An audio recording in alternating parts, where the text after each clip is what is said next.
Question number 1 में हम लोगों को एक फंक्शन दे रखा है f(x) is equals to log base two 1 plus tan pi x by 4 और हमें लिमिट ऑफ सम फाइंड करना है। यहाँ पे एक सीरीज लिखी है जो कि लिमिट ऑफ सम का पार्ट है।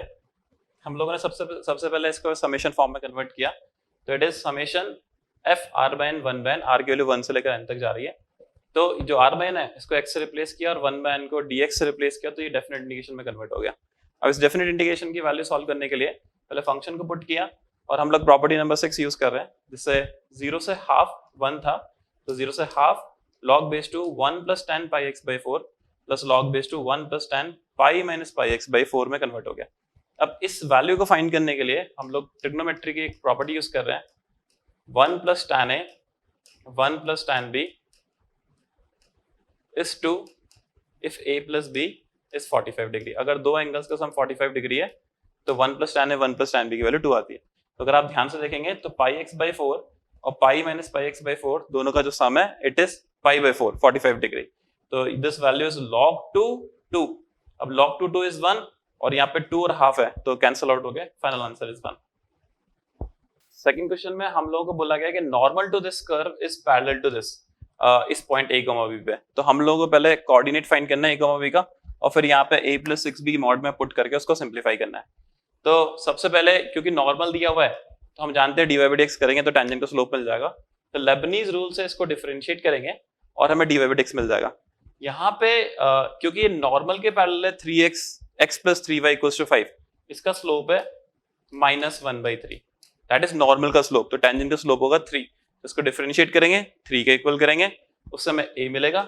a की वैल्यू 1 से बड़ी है, दैट मीन्स जो वैल्यू a की 1 से बड़ी आ रही है उसको रखेंगे, फिर वापस यहाँ पे a को पुट करके b का वैल्यू निकालेंगे। चलिए चेक करते हैं। तो सबसे पहले डिफरेंशिएट किया लेबनीज रूल से, this is slope of tangent 3 के इक्वल किया। इस क्वाड्रेटिक को सॉल्व किया तो हमें दो वैल्यू मिल रही है 7 और हाफ।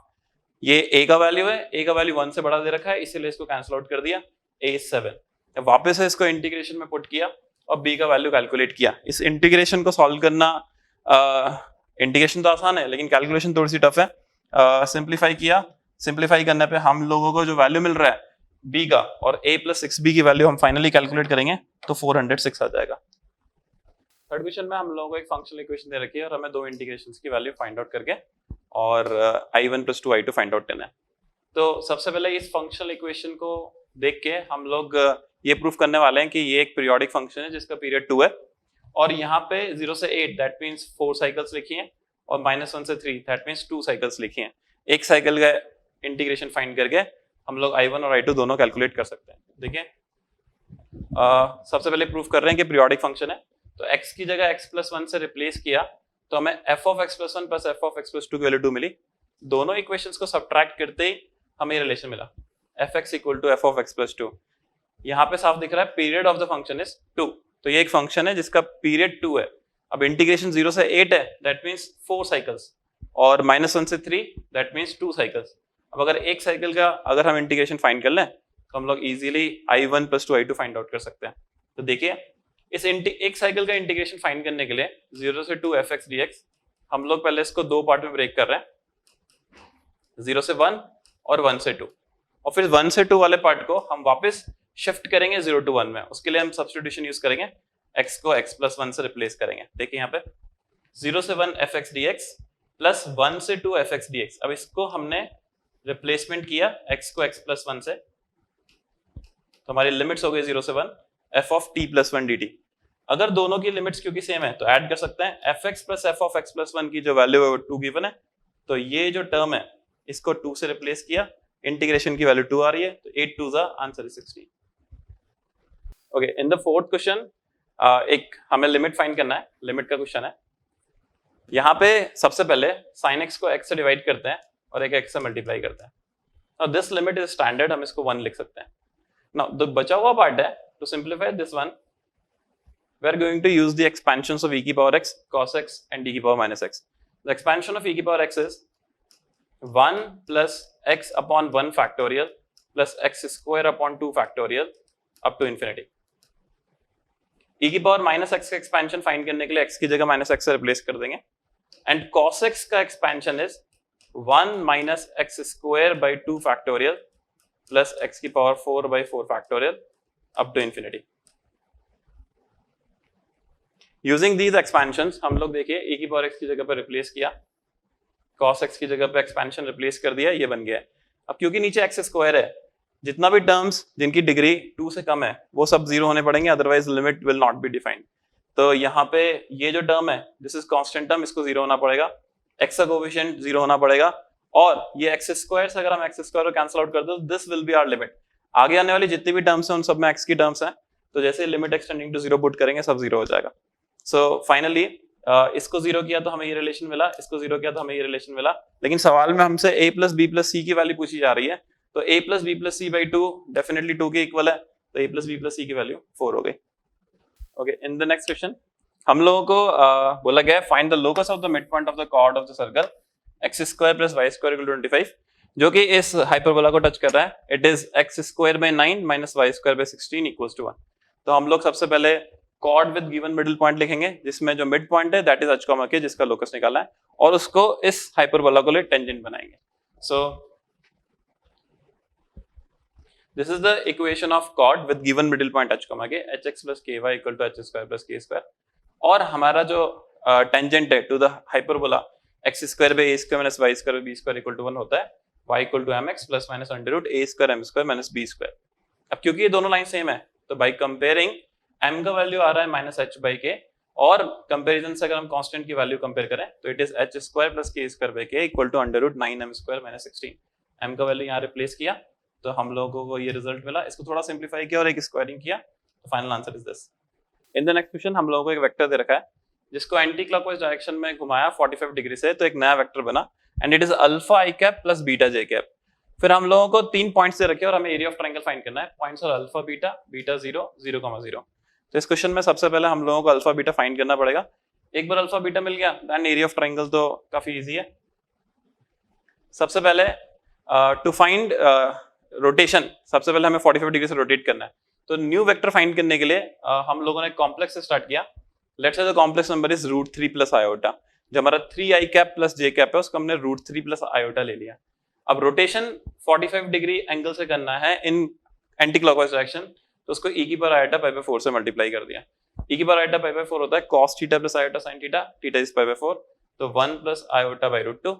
दोनों को अगर हम मल्टीप्लाई करें और सिंप्लीफाई करें तो ये बन रहा है √3 minus 1 by √2 plus √3 plus 1 √2 iota. That means जो नया पॉइंट है उसका कोऑर्डिनेट हो जाएगा x, this is x coordinate, this is y coordinate. तो अगर वेक्टर फॉर्म में लिखा जाए तो this is i cap, this is j cap, so this is our alpha and this is our beta. एक बार हमें अल्फा बीटा मिल गया तो हमें सारे पॉइंट्स मिल गए। ए पॉइंट है alpha comma beta, this is beta comma 0 and this is 0,0। हम जानते हैं एरिया ऑफ ट्रायंगल होता है किसी एक पॉइंट को, अगर मैं लेट्स से c को ले लूं तो फिर हमें ये दोनों वेक्टर्स लिखना है, दोनों क्रॉस करना है, मॉड लेना है और हाफ से मल्टीप्लाई करना है। तो half CA cross CB, CA cross CB is easy क्योंकि ये जो टर्म है इसके अंदर i कैप, इसके अंदर i कैप, दोनों क्रॉस 0 हो जाएगा। J क्रॉस i का मॉड लेना है, सो k कैप का मॉड इज 1, तो the value is coming out to be 4 plus 2 √3 whole upon 4। चलिए स्टार्ट करते हैं ना क्वेश्चन नंबर 7 से। 7th क्वेश्चन आपसे देखिए एक इक्वेशन दे रखी है जो लॉग इसमें इन्वॉल्व है। ये कह रहा है कि log sin x plus log cos x is equal to -1, इसकी वैल्यू दे रखी है और x बिलोंग करता है 0 से π/2 यानी कि फर्स्ट क्वाड्रेंट में। और सेकंड इक्वेशन आपको दे रखी है log sin x plus cos x is equal to 1/2 log n -1। तो बेसिकली दो इक्वेशन है और दो ही अननोन से, एक तो x है और एक n है, इन्हें सॉल्व करना है और फाइनली आपको वैल्यू निकालनी है n की। तो हम क्या कर सकते हैं, दोनों में से x को एलिमिनेट कर सकते हैं और x को एलिमिनेट करने के लिए फर्स्ट ऑफ ऑल इस इक्वेशन को हम सॉल्व कर सकते हैं। यहां से log m plus log n property का यूज कर सकते हैं। तो log m plus log n क्या हो जाएगा आपके पास हो जाएगा log बेस 10 और ये हो जाएगा sin x into cos x, ठीक है, और इसकी वैल्यू कितनी हो जाएगी -1 हो जाएगी। यहां से इसे एक्सपोनेंट में कन्वर्ट करेंगे तो sin x into cos x का वैल्यू आ जाएगा sin x into cos x that is equals to ये आ जाएगा आपके पास 10 पावर -1 यानी कि 1/10 आ जाएगा। तो इस वैल्यू को सेकंड इक्वेशन में यूज करेंगे, ठीक है, और यही आपको आगे यहाँ पे बताया हुआ है। आइए आगे चलते हैं सेकंड वाली स्लाइड्स में।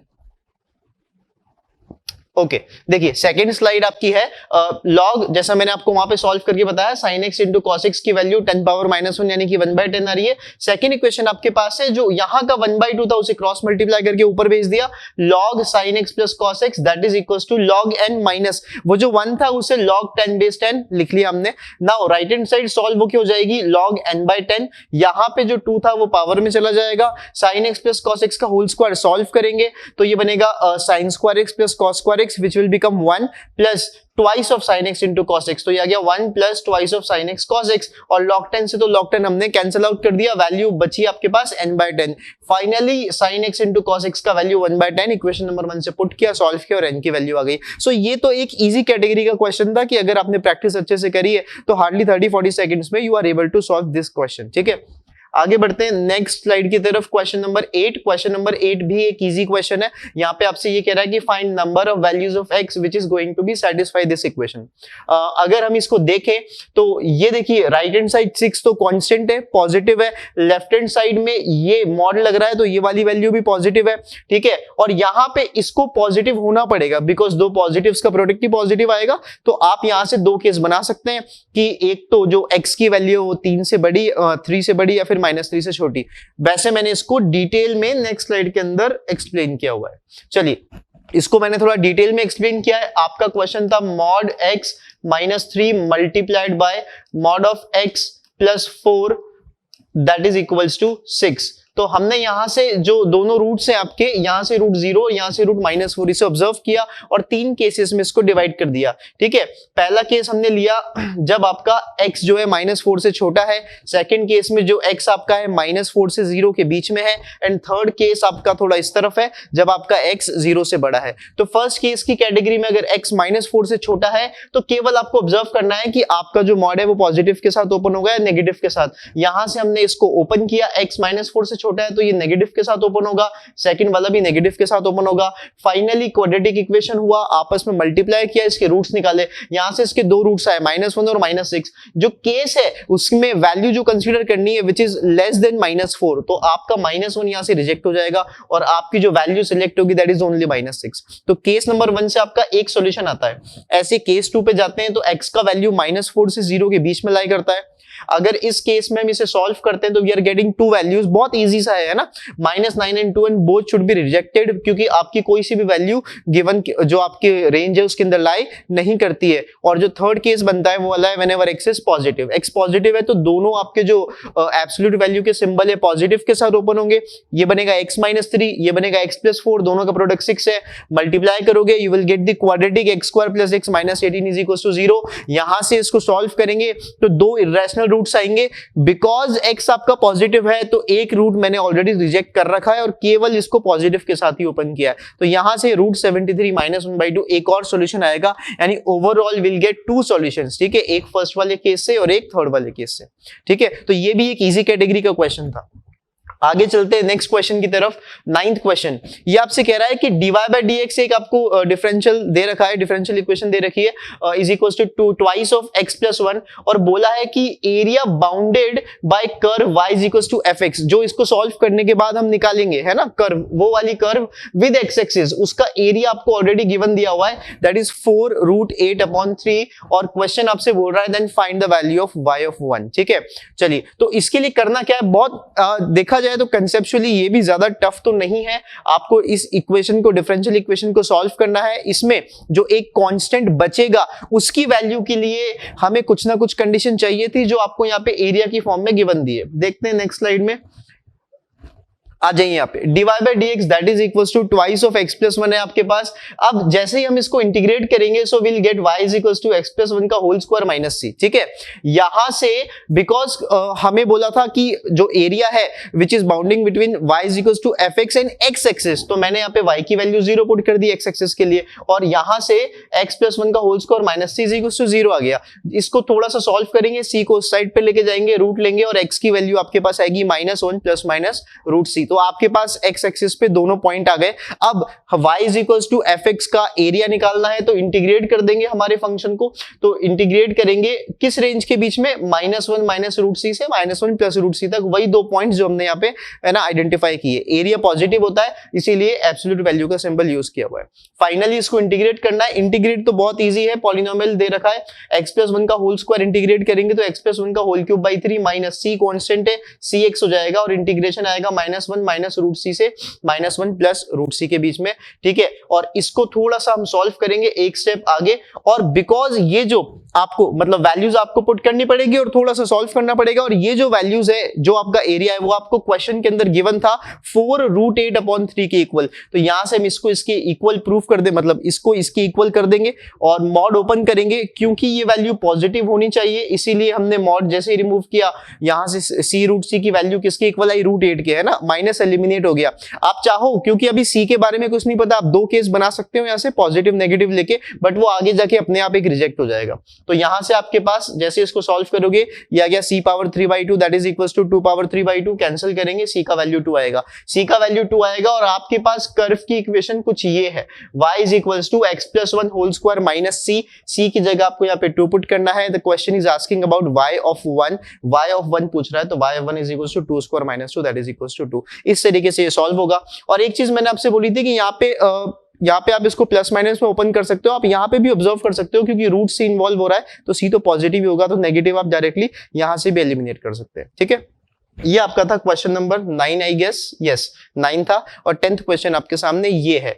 ये आपसे कह रहा है कि 3 normals of y square is equal to 2x passing through a, 0 then the value of a must be greater than, okay. अगर देखिए इस क्वेश्चन के लिए आपको डायरेक्टली प्रॉपर्टी पता है तो आप इसे विद इन 5 सेकंड सॉल्व कर सकते हैं, और अगर नहीं पता तो डिटेल सॉल्यूशन ये रहा। ठीक है, नॉर्मल की इक्वेशन क्या होती है, नॉर्मल की इक्वेशन होती है y is equal to mx minus 2am minus am cube. आपके क्वेश्चन में जो पैराबोला है उसमें a का वैल्यू कितना है, 1/2 है, बिकॉज वो y square is equal to 2x था। यहाँ पे a की जगह 1/2 पुट करेंगे, so will get y is equal to mx minus m³/2 minus m। हमारे पास ये नॉर्मल की इक्वेशन आएगी। क्वेश्चन ने बोला है कि the given normal passing through a, 0, तो इसको a, 0 से पास करा देंगे, y की जगह 0 पुट किया, x की जगह a पुट किया, सो विल गेट एन इक्वेशन, या हम बोल सकते हैं will get a cubic equation in m। इसको सॉल्व करेंगे तो m की दो वैल्यूज आएंगी, एक आएगी 0 और एक जो क्वाड्रेटिक बनेगी m में वो बनेगी a is equals to m²/2 plus 1। अब क्लियरली आप यहां से देख सकते हैं कि m²/2 का मिनिमम वैल्यू क्या होता है, 0 ही होता है। ठीक है, या 0 से बड़ा होता है, तो यहां से a की वैल्यू भी 1 प्लस समथिंग 0 और ग्रेटर देन 0 यहां से मिलेगा, so a would be greater than equals to 1, यहां से ये वैल्यू आ जाएगी। ठीक है, तो ये तो एक सॉल्यूशन था डिटेल 5 लाइनों के अंदर। अदरवाइज अगर आपको पता है कंडीशन डायरेक्टली तो आप उसको with in a fraction of second में भी कर सकते हैं, और उसी कंडीशन को मैंने डेरिवेशन को एक प्रोसेस की फॉर्म में यहाँ पे यूज किया हुआ है। ठीक है, तो ये आपका 10th क्वेश्चन था। आगे मूव करते हैं क्वेश्चन नंबर 11 में। क्वेश्चन नंबर 11 अगेन एक इजी क्वेश्चन था। ठीक है, क्योंकि देखिए 81 power sin square x plus 81 power cos square x is equals to 30 है, जिसे आपको सॉल्व करना है दो क्वाड्रेंट फर्स्ट और सेकंड के अंदर x बिलोंग्स टू 0 से पाई के बीच में, और क्वेश्चन आपसे सिर्फ इतना सा पूछ रहा है कि हाउ मेनी सॉल्यूशंस एग्जिस्ट। ठीक है, तो अगेन एक रूटीन वाला क्वेश्चन है, जो आप लोगों ने इस टाइप का क्वेश्चन कहीं ना कहीं कभी ना कभी जरूर देखा होगा, है ना। आप यहां से कर क्या सकते हो, 81 की पावर जो है sin स्क्वायर है प्लस 81 की जो पावर है cos स्क्वायर को 1 माइनस sin स्क्वायर लिख सकते हो, दैट इज इक्वल्स टू 30। यहां से ये होगा 81 power sin square x plus 81 power 1 और divided by 81 power sin square x that is equals to 30। और दैट्स इट। आपको फील आ रहा होगा एक क्वाड्रेटिक का।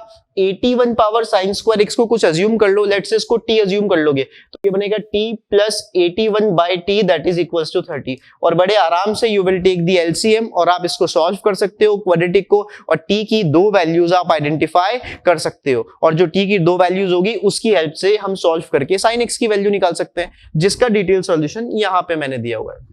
देखिए जो प्रोसेस मैं आपको बता रहा था सेम वही प्रोसेस मैंने यूज किया हुआ है। ठीक है, इसको 81 पावर sin स्क्वायर x को t अज्यूम करके t में क्वाड्रेटिक क्रिएट की है, टी में जो क्वाड्रेटिक क्रिएट किया आप देख सकते हो कितनी बढ़िया क्वाड्रेटिक है कि उसके रूट्स भी 3 की पावर में ही आ रहे हैं, ठीक है, 3 और 27। इससे आगे का सॉल्यूशन भी कितना इजी हो गया हमारा। तो जो हमने अज्यूम किया था 81 पावर साइन स्क्वायर एक्स को, तो 81 को 3 पावर 4 लिख सकते हैं, तो ये हुआ 3 पावर 4 साइन स्क्वायर एक्स, और ये इक्वल होता है, दो केसेस बन गए हमारे पास, या तो 3 पावर 1 के या फिर 3 पावर 3 के। अब left hand side right hand side दोनों को अगर आप कंपेयर करोगे तो बेस सेम है तो पावर भी सेम होगा, तो 4 sine square X that should be equals to either 1 और 3, तो यहां से sine square X should be equals to either 1/4, 4 को डिवाइड में ले आएंगे, और 3/4। तो ये तो साइन स्क्वायर एक्स की वैल्यू है, हमें साइन एक्स चाहिए। हमें एक्स जो गिवन था क्वेश्चन में वो 0 से पाई में गिवन था, यानी कि फर्स्ट एंड सेकंड क्वाड्रेंट, वहां पे साइन पॉजिटिव होता है, तो जैसे आप इसका स्क्वायर रूट लोगे will consider only positive values. So sine x कितना है आपका 1/2, और सेकंड वैल्यू कितनी आई √3/2, तो साइन एक्स एक तो 1/2 आया और एक √3/2 आया। अब आपको पता है कि दो क्वाड्रेंट है आपके पास फर्स्ट एंड सेकंड, तो आपके पास ओवरऑल दो वैल्यूज दोनों की मिलेंगी, यानी कि 4 सॉल्यूशंस होंगे। तो ये रूटीन टाइप का क्वेश्चन था। आई होप कि जिस स्टूडेंट ने ये पेपर दिया होगा और इस क्वेश्चन को तो बहुत अच्छे से किया होगा, ठीक है। चलिए आगे बढ़ते हैं नेक्स्ट क्वेश्चन की तरफ। अगेन आपके सामने एक डिफरेंशियल इक्वेशन गिवन है, dy by dx plus 2 tan x into y is equals to sin x। तो ये तो आपको यहां से देखते ही समझ में आ गई होगी कि linear form of differential equation है, ठीक है। तो ये आपके पास dy by dx प्लस ये y वाला टर्म आपके पास है, और that is equals to purely x का टर्म है आपके पास। आपको इस डिफरेंशियल इक्वेशन को सॉल्व करना है, और जो कांस्टेंट आता है उसको सॉल्व करने के लिए, उसकी वैल्यू फाइंड करने के लिए, देखिए आपको सपोर्ट में दे रखा है कि y of π/3 that is equals to 0, और आपको फाइनली बोल रहा है then the maximum value of y is what. तो आपको लास्ट में अंत में y का मैक्सिमम वैल्यू फाइंड करना है, ठीक है। तो आपको पता है अगर ये लीनियर डिफरेंशियल इक्वेशन है तो इसको सॉल्व करने के लिए क्या करते हैं, बिल्कुल इसको सॉल्व करने के लिए एक IF निकालना पड़ता है, इंटीग्रेटिंग फैक्टर। तो आपको पता है ये क्या होता है, e power integration of y का कोएफिशिएंट। तो y का कोएफिशिएंट क्या है 2 tan x है। अब ये तो बहुत स्टैंडर्ड इंटीग्रेशन है, tan x का इंटीग्रेशन क्या होता है ln sec x होता है, आपको पता है, तो ये log sec x हो गया, ठीक है। ये जो 2 है आगे इसको ऊपर ले जाएंगे तो ये sec स्क्वायर की पावर में चला जाएगा, e की पावर ln डिसॉल्व हो जाएगा आपस में, और फाइनली आपके पास बचेगा sec स्क्वायर x। तो आपका इंटीग्रेटिंग फैक्टर क्या आ गया sec स्क्वायर x, तो ये y into sec square x that is equals to integration of f of x क्या था राइट हैंड साइड में, अगर आपने पिछली बार देखा हो अभी जस्ट क्वेश्चन, तो वो था I guess sin x।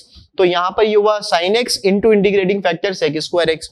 sec square क्या हुआ, दैट इज एक sec x को तो हम यहाँ पे रख लेते हैं और दूसरे sec x को नीचे ले आते हैं, it will become cos x and sin upon cos क्या बन जाएगा, tan x बन जाएगा। अब tan x into sec x का इंटीग्रेशन क्या होता है, स्टैंडर्ड इंटीग्रेशन है, ये होता है sec x, ठीक है। और फाइनली एक इंटीग्रेशन का कांस्टेंट प्लस c जो मैंने यहाँ पे यूज किया है, तो sin x प्लस c है। अब इसके लिए मुझे क्वेश्चन ने दे रखी थी एक वैल्यू कि x इज इक्वल टू π/3 पे जो y की वैल्यू है वो 0 है, उसका यूज करेंगे और c आपके पास कितना आएगा -2 आ जाएगा। जैसे ही आपके पास c की वैल्यू -2 आएगी, आप इसको यूज कर लेंगे यहाँ पे, तो फाइनली आपके पास y आ रहा था cos x plus c into cos square x, c का वैल्यू -2 यूज कर लेंगे, y is equal to cos x minus twice of cos square x। अब आपको मैक्सिमम वैल्यू चाहिए इसकी, तो आपको पता है ऐसे केसेस में परफेक्ट स्क्वायर का यूज कर सकते हैं, तो मैंने यहाँ पे क्या किया, इसको परफेक्ट स्क्वायर में कन्वर्ट किया है। So it is 1/8 minus twice of cos x minus 1/4 का होल स्क्वायर। एंड फाइनली आपको पता है कि यार ये अगर मिनिमम होगा तो ओवरऑल का वैल्यू मैक्सिमम होगा, इसकी मिनिमम वैल्यू 0 आ सकती है cos x 1/4 पे, तो इसकी मिनिमम वैल्यू 0 और ओवरऑल की मैक्सिमम वैल्यू 1/8। तो ये आपका 12th क्वेश्चन था। आई होप यहां तक आपको बहुत अच्छे से सब कुछ समझ में आया होगा। Thank you. हेलो स्टूडेंट्स, तो आगे के क्वेश्चंस देखते हैं मॉर्निंग शिफ्ट के। तो आपको देखो एक मैट्रिक्स दे रखी है 2/2 की, iota minus iota minus iota and iota, और आपको दे रखा है a की पावर 8 इंटू एक column matrix is equal to 8 and 64, और यहां से जो हमारे पास में सिस्टम ऑफ इक्वेशन निकल के आएगा उसके बारे में हमको कमेंट करना है कि भैया उसका यूनिक सॉल्यूशन आएगा या नो सॉल्यूशन आएगा एंड सो ऑन, ठीक है। तो आयोटा जैसा कि आप लोग जानते हैं आई स्क्वायर इज इक्वल टू -1। तो सबसे पहले आपको इस क्वेश्चन में थॉट क्या जाना चाहिए था, क्योंकि उन्होंने हमसे a की पावर 8 पूछा है, तो इसको बनाने का तो एक ही सिंपल सा तरीका है, हम a का स्क्वायर निकालेंगे, क्यूब निकालेंगे और एक और पैटर्न देख लेंगे उसके अंदर, ठीक है। सो जैसा कि हम देख सकते हैं, देखिए a की पावर 4 हम निकालते हैं तो 8 माइनस 8 और 8 आता है। कैसे आता है, आई जस्ट डेमोन्स्ट्रेट। अगर हम a का स्क्वायर कैलकुलेट करते हैं तो व्हाट वुड बी a का स्क्वायर, यहां पर है आयोटा, यहां है माइनस आयोटा, यहां माइनस आयोटा एंड आयोटा, और इसी में हमने a फिर से मल्टीप्लाई कर दिया, iota minus iota and iota. And one can see कि अगर मैं इसको मल्टीप्लाई करता हूं, what will you get, I square is going to be -1, यहां से फिर से आ जाएगा आपके पास आई स्क्वायर इज अगेन -1, तो यहां पे आ जाएगा -2। सिमिलरली आगे अगर अपन बढ़े तो माइनस आयोटा का square is going to be 1 and again minus iota square is going to be +1, तो यहाँ पे आ जाएगा 2 एंड आई थिंक मेरे ख्याल से आपको ट्रेंड समझ में आ रहा होगा। फिर से minus iota square is going to be 2 और यहाँ पे iota square plus iota square is going to be -2। तो जैसा कि आप देख सकते हैं a का स्क्वायर निकल के आ गया 2 -2 एंड -2। इसी तरीके से अगर आप a का क्यूब निकालेंगे या रादर हम कहें कि अगर a स्क्वायर को हम कुछ नया नाम दे दे b मैट्रिक्स, तो आप b का स्क्वायर निकाल लीजिए जिससे आपके पास a की पावर 4 आ जाएगा and that turns out to be 8 -8 -8। और एक बार a की पावर 4 आ गया, उसको लेटर से कुछ नया नाम दे दिया हमने, लेटर से c, और उसका स्क्वायर कर दिया। c का स्क्वायर करेंगे तो आप जैसा कि देख सकते हैं ये मैट्रिक्स निकल के आ गई। एक बार बच्चे ने a की पावर 8 मैट्रिक्स बना लिया, then the question becomes very very simple. All you need to do is, दो तरीके हैं इस क्वेश्चन को अप्रोच करने के। एक तो आप इसको क्रेमर्स रूल से अप्रोच कर सकते हो कि भाई देखिए जैसे कि आपके पास सिस्टम क्या है, आपको इसमें एक मैट्रिक्स मल्टीप्लाई करना है। लेटर से मैं यहां से मैट्रिक्स पकड़ लेता हूं, मैट्रिक्स आ गई 128, ठीक है। So what would we get, यहां पे अपने पास में आ गया 128 -128 माइनस का 128 एंड 128, और इसमें हम क्या मल्टीप्लाई कर रहे हैं, एक मैट्रिक्स xy, और हमको सामने बनाने का है 8 and 64। So one way could be कि आप इसको सॉल्व करके फिर क्रेमर्स रूल से जाएं, d निकालें, d1 निकालें, d2, या आप सिंपली इसको मल्टीप्लाई करके भी देख सकते हैं क्योंकि दो ही वेरिएबल्स हैं। तो आप देखें जरा, अगर मैं इसको मल्टीप्लाई करूंगा तो मुझे पहला इक्वेशन मिलेगा क्या, 128x minus 128y, that is going to be 128x minus y, और आप देख सकते हैं दिस इज इक्वल्स टू 8 सामने अगर कंपेयर करें। और अगर अपन सेकंड इक्वेशन देखें तो आएगा -128x plus 128y, that is basically मैं कह सकता हूं माइनस कॉमन लेके -128x minus y is equals to 64। Definitely everyone can see ये दोनों एक दूसरे को कॉन्ट्राडिक्ट कर रही हैं। यहां से x minus y का वैल्यू आ रहा है 8/128, जबकि यहां से x minus y का वैल्यू आ रहा है -64/28। Definitely they are not equal, so हम बोलेंगे this equation has no solution. So definitely no solution, ठीक है। Let us go to the next question. एक छोटी सी चीज और, जैसा कि आप देख सकते हैं एवरी ईयर ये ट्रेंड रहा है कि डिटर्मिनेंट में से जब भी सवाल आता है they mostly ask Cramer's rule. तो अगर 20 क्वेश्चन डिटर्मिनेंट से आए हैं तो उसमें से 16 से 17 क्वेश्चन क्रेमर्स रूल से आए हैं, और इस साल भी यही ट्रेंड जारी रहा है। तो डेफिनेटली अगर आप आगे के अटेम्प्ट्स में ध्यान रखें तो डिटर्मिनेंट से Cramer rule definitely something to be revised, ठीक है। Let us move forward. तो नेक्स्ट क्वेश्चन बच्चों प्रोबेबिलिटी से आया है। जैसा कि हम देख सकते हैं बेस थ्योरम का सवाल है। एज सच जेईई मेन का कभी कोई बेस थ्योरम से अटैचमेंट नहीं रहा है, वो हर तरह के सेक्शन को कवर करते हैं प्रोबेबिलिटी में। This time it is from base. तो क्वेश्चन बड़ा ही रेगुलर था, you can find it in our notes. हम इसको रेगुलर एग्जांपल की तरह लेते हैं। क्वेश्चन में कह रहे हैं कि 52 कार्ड्स में से एक कार्ड घूम गया, किसी ने चोरी कर लिया लेटर से, और फिर बचे हुए 51 कार्ड्स में से किसी ने 2 कार्ड्स निकाले और दोनों के दोनों स्पेड से निकल के आए, हुक्म के पत्ते निकल के आए, ठीक है। तो हमको बताना है क्या प्रोबेबिलिटी है कि जो पत्ता खोया था वो भी स्पेड्स का था, it was also of spades. So basically आगे का इवेंट बता रहे हैं, पीछे के बारे में पूछ रहे हैं। सबसे पहले आपको इस क्वेश्चन में क्या सोचना चाहिए कि मैं क्वेश्चन को A by B की लैंग्वेज में लिख लूं। तो बेसिकली वो क्या क्वेश्चन पूछना चाह रहे हैं, व्हाट इज द प्रोबेबिलिटी कि जो कार्ड खोया था, lost card, it was also spades, given that कि अब जो 2 पत्ते हमने निकाले वो दोनों के दोनों भी कैसे हैं, they are also of spades. So let us go for it. ये देखिए हमने किया है। If we look at the solution, what is the probability? Lost card is a spade, given that कि जो 2 पत्ते निकाले हैं अब उसके बाद में वो स्पेड है। लगा दीजिए फॉर्मूला PA by B का, PA intersection B, PA intersection B upon P of B। पहले न्यूमरेटर को डील करते हैं कि न्यूमरेटर में क्या बोल रहे हैं वो। What is the probability lost is spades? तो बेस थ्योरम के फॉर्मूले की खासियत ये है कि अब आपको कंडीशनल प्रोबेबिलिटी के बारे में सोचने की जरूरत नहीं है, आप इनको इंडिपेंडेंट इवेंट्स की तरह डील कर सकते हैं। मतलब जब आपको कोई बोलता है क्या प्रोबेबिलिटी कि एक पत्ता खोया और वो स्पेड्स का था, तो यार 52 पत्ते होते हैं और 13 स्पेड के होते हैं। अगर कोई एक पत्ता चुरा के ले जाएगा तो वो स्पेड चुरा के ले गया होगा, इसकी probability favourable by total. Total पत्ते 52 है उसके पास चुराने के लिए और फेवरेबल 13 है। और अगर अब ऐसा हो गया है तो अब 2 पत्ते निकालने पे स्पेड्स आने की प्रोबेबिलिटी की अगर हम बात करें तो क्या आएगी, देखिए जरा। 51 कार्ड्स हैं, 2 कार्ड निकालने के टोटल तरीके 51C2, 51 में से 2 पत्ते निकालने के तरीके, और फेवरेबल तरीके जिसमें वो दोनों स्पेड आ गए हो। तो अब देखो 12 ही स्पेड बच्चे होंगे क्योंकि एक तो हम मान के चल रहे हैं कि खो गया। नीचे आ जाता है डिनोमिनेटर पे, व्हाट इज द प्रोबेबिलिटी कि भी 2 स्पेड्स निकाले और वो 2 पत्ते निकाले और स्पेड्स आए। तो यहां बच्चे का दिमाग चलना चाहिए कि यार ऑब्वियस सी बात है, बेस के क्वेश्चन में ज्यादातर क्या होता है, न्यूमरेटर में जो हुआ होता है वो तो डिनोमिनेटर में इन्वॉल्व होगा ही, और एक और चीज होगी, मतलब उस चीज को अचीव करने के 2 तरीके होंगे जिसमें से एक हम न्यूमरेटर में कवर कर चुके हैं। तो यहां पर क्या हो रहा है, क्या प्रोबेबिलिटी की 2 पत्ते अब जो निकाले एक पत्ता खोने का स्पेड्स है, ये 2 तरीके से हो सकता है। या तो जो पत्ता खोया था वो स्पेड्स था, जो कि आप देख सकते हैं न्यूमरेटर को ही नीचे लिख दिया गया है, या जो पत्ता खोया वो स्पेड्स था ही नहीं। सो अगर वो स्पेड्स था तो फिर वही वाली कंडीशन जो आपने न्यूमरेटर में लिखी, स्पेड खो जाए और फिर स्पेड्स आ जाए दो, या जो पत्ता खोया वो स्पेड नहीं था 39/52, 39 कार्ड्स होते हैं जो स्पेड नहीं है, और फिर अब बचे हुए 51 पत्तों में से हम 2 पत्ते निकालें तो उनके स्पेड होने के लिए 13C2 हमारे पास रहेगा, क्योंकि अब 13 के 13 स्पेड अपने पास में एज सच पड़े हैं, तो फेवरेबल बाय टोटल। इसको आप सिंप्लीफाई करेंगे, so this would be the answer 11/50। ठीक है, if they ask you what is the probability it was not spade, तो हम बिल्कुल यही सेम काम कर सकते थे, बस यहाँ पे lost card is not spade को अपन ऊपर लिख देते। ठीक है, so that way one can do it. Okay, so just please ignore this would be the answer. Okay, let us move on. So I would rate this question as a very average level question because of this being present almost regularly in our notes. Let us look at this question. Again काफी ज्यादा पूछा जाने वाला सवाल ITF से, but this I would rate as a very very tough question, क्योंकि वैसे तो आईटीएफ सीरीज का क्वेश्चन है, आप सब बच्चे जानते हैं कि कभी भी आईटीएफ सीरीज को सॉल्व करना होता है तो एक ही तरीका है, a - b अपॉन 1 + ab का फॉर्मेट बना ले tan इनवर्स के अंदर, उसको स्प्लिट कर देंगे as a difference of 2 tan inverse a - tan inverse b, और वो करता चला जाएगा। But the good thing about this question is इसका जो मैनिपुलेशन का पार्ट है वो थोड़ा सा ट्रिकी है।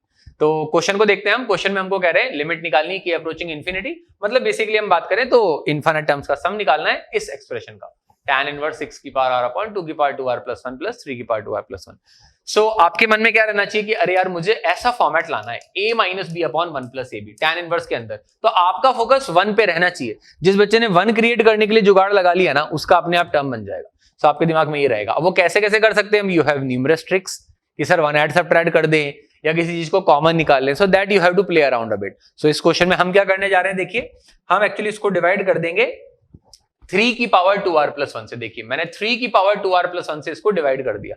ऐसा करने का फायदा क्या हुआ, देखिए यहां बन गया 1, ठीक है, यहां पे आ गया 2/3 की पावर 2r + 1 बिकॉज 2/3 इस की पावर 2r + 1। और अब हमारा पूरा एफर्ट जाएगा इस चीज में कि इसको हम दो चीजों के प्रोडक्ट के फॉर्म में लिखें, a और b, और उन दोनों का डिफरेंस ये बन जाए।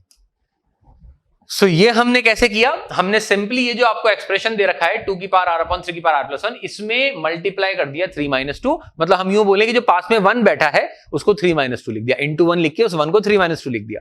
ये करने का थॉट कैसे आया, अल्टीमेटली हम भी समझते हैं कि जब हमको tan inverse a - tan inverse b बनाना है तो वो कंसेक्यूटिव नेचर की होनी चाहिए। एक में r आ रहा है तो एक में r + 1 आ रहा है, तो that would be the motivation कि यार हम कोशिश करें कि हमारे जो टर्म टूटेंगे उसमें एक में 3 की पावर r हो नीचे, एक में 3 की पावर r + 1 हो, ताकि वो कंसेक्यूटिव नेचर के और वो कटते चले जाए r की वैल्यूज रखने पे। सो देखिए जैसे ही हमने ऐसा किया तो आपके पास में ये टर्म्स आ गए। This manipulation I think is very easy, मुझे एक्सप्लेन करने का जरूरत नहीं है, ये दो टर्म्स आ जाएंगे। और अगर आप इनको मल्टीप्लाई करते हैं, अगर आप इसको a की तरह ट्रीट करते हैं, इसको b की तरह, तो this is definitely ab। So बस if this the student has cracked, फिर क्वेश्चन में कुछ बचा नहीं है, because this becomes a - b upon 1 + ab, this becomes tan inverse a - tan inverse b। All you need to do is इसके अंदर वैल्यूज डाल दी, r की वैल्यू 1 2 3। जैसे आप वैल्यूज डालेंगे तो अब सारे टर्म्स कटते चले जाएंगे, बस पहले वाले टर्म का पहला पार्ट बचेगा जो कि यहां बच गया, आप देख सकते हैं, और लास्ट वाले टर्म का सेकंड पार्ट बचेगा जो कि आप यहां देख सकते हैं। सिंपली अपन ने यहां पर वैल्यूज पुट कर दी हैं, और अब जो यहां पर लेट अस से इसको let me call it as n, last में जो आपके पास में बचेगा let me call it as n, और n को हम इन्फिनिटी ले जा रहे हैं, तो this is very easy because आप देखिए अगर आप n को, ये भी थोड़ा सा ट्रिकी पार्ट है इस क्वेश्चन का, n को अगर आप इन्फिनिटी ले जाएंगे तो देखो ये बेस है 2/3, 2/3 1 से छोटा है, और 1 से छोटे बेस की अगर पावर आप इन्फिनिटी को ले जाएंगे तो वो 0 को चली जाएगी, तो यहां पे tan इनवर्स 0 विल बिकम 0। ठीक है, तो आपका आंसर आ जाएगा tan inverse 2/3 - 0, that is simply tan inverse 2/3। So ITF का सीरीज से ये क्वेश्चन आया है which is a regular problem, ऐसा हम नहीं कह सकते कि कुछ रेयर सा प्रॉब्लम है। ठीक है, आईटीएफ में भी वो बैलेंस क्वेश्चन हमेशा पूछते हैं, but this I would rate as one of the toughest problems of JEE Mains, क्योंकि स्प्लिटिंग पार्ट मुश्किल था और इसका लास्ट पार्ट जो इन्फिनिटी वाला है वो भी थोड़ा सा ध्यान से करना था। ठीक है, so that's a tough problem. Okay, let us come to the next problem, very ordinary question from differentiability. थोड़ा सा कुछ बच्चे इसके अंदर ये शायद गलती कर गए होंगे कि वो एफ ऑफ जी एक्स बनाने बैठ गए होंगे, तो this might have been one of the traps of the question कुछ बच्चों के लिए। ठीक है, तो क्वेश्चन अदरवाइज वेरी ऑर्डिनरी है। आपको एक फंक्शन दे रखा है एफ एक्स, एक्स प्लस 2 और एक्स स्क्वायर इसकी ब्रांचेस है। एक फंक्शन आपको दे रखा है जी एक्स, एक्स क्यूब और 3x - 2 इसकी ब्रांचेस है, और आपको पूछ रहे हैं कि भाई F of G X composite function कितने पॉइंट पे नॉन डिफरेंशिएबल है। सो एक तो ऑर्डिनरी तरीका इस क्वेश्चन को बनाने का है कि सर हम एफ ऑफ जी एक्स निकालें और फिर उस फंक्शन को चेक करें, but there is no need. जो फंडामेंटल अप्रोच है वो क्या रहती है, भाई हमको कंपोजिट फंक्शन को कहां कहां चेक करना है, दो जगह, एक तो जहां पे अंदर का फंक्शन डाउटफुल हो, और एक जहां जी एक्स ऐसी वैल्यू ले जहां एफ एक्स डाउटफुल हो। ठीक है, fx का खुद का नेचर मैटर नहीं करता, gx मैटर करता है, f ऑफ gx मैटर करता है ओवरऑल, ठीक है। और जहां तक हम बात करें सर डाउटफुल क्या होता है, जहां फंक्शन अपना डेफिनेशन बदले, वहां पे नॉन डिफरेंशिएबिलिटी या डिसकंटिन्यूटी का स्कोप होता है ना। सो आप देख सकते हैं अगर हम हमारे फंक्शन fx को देखें और gx को देखें तो fx कहां पे नॉन डिफरेंशिएबल है, सिर्फ 0 पे। देखिए ये स्ट्रेट लाइन है, ऑलवेज डिफरेंशिएबल, स्ट्रेट लाइन सीधी होती है, कहीं पे कोई शार्प कॉर्नर नहीं आएगा। एक्स स्क्वायर की बात करें अगर हम, तो जो हमारा एक्स स्क्वायर है वो भी पैराबोला होता है, ऑलवेज डिफरेंशिएबल। तो एज सच अपने आप में ये डिफरेंशिएबल है सारे फंक्शंस, बट जहां पे टर्निंग पॉइंट आ रहा है, डेफिनेशन बदल रही है, वहां डेफिनेटली ये नॉन डिफरेंशिएबल है। कैसे देगा, डिफरेंशिएट करके ही देख सकते हैं। आप इसको डिफरेंशिएट करेंगे, इधर से स्लोप आएगा 1, इधर से स्लोप आएगा 2x और 0 रखेंगे तो 0, डेफिनेटली नॉन डिफरेंशिएबल एट 0। और gx की अगर हम बात करें तो सिर्फ 1 पे डाउटफुल है ना, और 1 पे ये है भी क्या बोलते हैं डिफरेंशिएबल। डाउटफुल जरूर था बट यहाँ पे नॉन डिफरेंशिएबिलिटी नहीं आ रही, क्यों? आप इसको डिफरेंशिएट करेंगे, आप देखिए you would get 3x square, और 1 के लेफ्ट हैंड साइड में चेक करेंगे तो आपको स्लोप मिलेगा 3, मतलब LHD हम बोल सकते हैं 3 आएगा, और यहां से डिफरेंशिएट करेंगे आपको अगेन 3 मिलेगा। सो gx में कोई इशू नहीं है। सो फिर फाइनली इन सब बातों का कंक्लूजन रहा, हमको सिर्फ ये देख लेना है कि gx कहां 0 बनता है। क्यों? क्योंकि f 0 पे नॉन डिफरेंशिएबल है, तो gx जहां 0 बनेगा वहां पे आपका ओवरऑल फंक्शन नॉन डिफरेंशिएबल आ जाएगा। तो gx कहां 0 बन रहा है आप देख लीजिए। क्या ये कभी 0 बनेगी चीज x3? बिल्कुल बनेगी। x इक्वल टू 0 पर तो हम बोलेंगे भाई 0 नॉन डिफरेंशिएबिलिटी का पॉइंट है। क्या नीचे वाली ब्रांच कभी 0 बनेगी? बनेगी, पर वो बनेगी 2/3 पे, और वो हमको इग्नोर कर देना है, क्योंकि इस ब्रांच के लिए x को हमको ग्रेटर देन इक्वल टू 1 लेना है। So that was all about this question. एक बार देख भी लेते हैं इसका solution. So this is what I was talking about, कि कहां पे हमको चेक करना है, जहां gx डाउटफुल है और जहां पे gx ऐसी वैल्यू ले जहां fx डाउटफुल है। तो सिर्फ एक ही पॉइंट आया, which is x equals to 0। I would rate this problem as a very average problem, because most of the बच्चों ने इसको कर लिया होगा। जैसा कि मैंने आपको बताया था, ओनली ट्रैप इज बच्चे इसमें फंक्शन बनाने बैठ गए होंगे तो अननेसेसरली लेंथी हो जाएगा, ठीक है। Okay, let us come to the next problem. Next problem again an easy one, बस थोड़ा सा कैलकुलेशन इसमें क्वेश्चन में करना पड़ेगा बच्चे को। अगर बच्चे स्टैटिस्टिक्स पढ़ के गए होंगे सो अगेन मेरे ख्याल से फ्रीबीज है, मतलब सिंपल आपको 2 मिनट का कैलकुलेशन बस इसके अंदर इन्वेस्ट करना है, then you will simply get the marks. कुछ भी कंसेप्चुअल इसके अंदर नहीं है, बस आपको स्टैंडर्ड डेविएशन का फॉर्मूला आना चाहिए। और जैसा कि आप देख सकते हैं स्टैटिस्टिक्स के अंदर मोस्ट ऑफ द टाइम जो जेईई मेन का फोकस रहता है वो रहता है मीन डेविएशन पे और स्टैंडर्ड डेविएशन पे। मे बी शायद उसका रीजन ये भी रहता है कि जब बच्चे को मीन डेविएशन या स्टैंडर्ड डेविएशन का क्वेश्चन पूछा जाता है तो उसमें मीन तो ऑटोमेटिकली निकालना ही पड़ता है, तो वो भी सब बच्चे का टेस्ट हो जाता है कि बच्चे ने वो पढ़ रखा है कि नहीं। सो क्वेश्चन पे आते हैं हम। क्वेश्चन एवरेज क्वेश्चन है, आपको 3 नंबर दे रखे हैं जिसमें रिलेशन है b equals to a plus c, और इन तीनों नंबर्स का a plus 2 b plus 2 c plus 2 का स्टैंडर्ड डेविएशन दे रखा है d। तो आपको बताना है ABCD में क्या रिलेशन है, ठीक है। सिंपली जो वो कह रहे हैं उसको मैथमेटिकली आप लिखते जाइए। सी हमने क्या किया है, सबसे पहले हम करते क्या है, स्टैंडर्ड डेविएशन क्या होता है, सभी की डेविएशंस का स्क्वायर निकालेंगे और उसका मीन ले लेंगे। दिस इज स्टैंडर्ड डेविएशन, और रूट लगा देंगे। तो मैंने यही किया, डेविएशंस निकालेंगे कहां से, मीन से। पहले मीन निकाला, मीन आ गया a plus 2 plus b plus 2 plus c plus 2, a plus b plus c plus 6/3, और उसमें आप देख ही सकते हैं a प्लस c क्योंकि b दे रखा है तो ये 2b हो गया। एक बार मीन आ गया तो अपन ने डेविएशंस निकालने के लिए क्या किया, डेविएशन होती क्या है, हर ऑब्जर्वेशन में से मीन को घटा दीजिए। मीन को मैंने a लिख दिया लेटर से एवरेज के लिए, ठीक है। सो आपके पास में डेविएशंस आ गई, डेविएशंस का स्क्वायर कर दिया आप देख सकते हैं, और डिवाइडेड बाय 3 उसको मैं उस तरफ ले गया, एंड दैट्स इट। बस इतना था आपको करना था। ये सिंपली आप देखिए मैंने सभी डेविएशंस निकाल ली और उनको स्क्वायर करके लिख दिया है रूट के अंदर, सिंपली स्क्वायर करके सॉल्व किया, finally you get this relation. मतलब कंसेप्चुअली इस क्वेश्चन में कुछ खास नहीं है। The only may be block in this question जो बच्चों को फील होगा वो कैलकुलेशन में, कि यार मुझे क्या ही कैलकुलेशन करना है, थोड़ा स्टाइलिश तरीके से करना है, तो ऐसा कुछ भी नहीं है। आपको दूसरा वाला जो फॉर्मूला स्टैंडर्ड डेविएशन का होता है वो यूज करने की जरूरत नहीं है, जो कि सिग्मा xi स्क्वायर upon n minus mean whole square का रूट होता है। आप सिंपली डेविएशंस निकाल देंगे तो दैट वुड बी, ठीक है। So that was all about the solutions of JEE Mains paper. Overall I would say कि क्वेश्चंस इजी थे, है ना, जितने भी क्वेश्चंस हमने देखे मेमोरी बेस्ड क्वेश्चंस, ठीक है।